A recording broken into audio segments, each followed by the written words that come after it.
Guys, good morning. Dito tayo ngayon sa ating tinanim na siningwelas. At ating titingnan kung nabuhay. Tara, let's go. So guys, napakasukal na. Ayun. Ayos na guys, oh. May dahon na. Dito na tayo sa ano. At matagal na hindi natin nabalikan to. Dahil matagal kaming gumawa sa Pasig, sa bahay din ng amo namin, yung may-ari nito. Ito pa guys, oh. Napakaganda na ng ano. First time natin magtanim ng siningwelas, pero successful naman, nabuhay. Ayan. Titingnan pa natin yung iba sa baba. Ayan guys, at mga buhay sila guys. Ayun, oh. Napakaraming ampalaya guys. Ayun, oh. Ang kapal. Ayan guys, mga buhay ang aming mga tanim. Ayun, oh.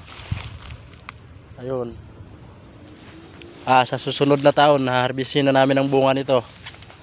Guys, dito tayo, napakaganda, oh. Ayan, oh.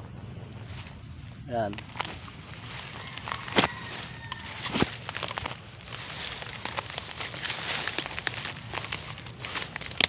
Ayan guys. Buhay ang ating mga tanim. Dito titingnan natin yung nauna nating mga tanim na prutas. Ayan guys, mga patay ang ating tanim na mulberry dito. Ayan, oh. Yung ako bakit pinabuhay. Ayan, oh, patay din, oh. Madalang nabuhay. Oh. Ayan yung atis natin, oh. Bagsak, may bunga pa naman. Ayun, oh. So nabuhay yung tanim natin dito.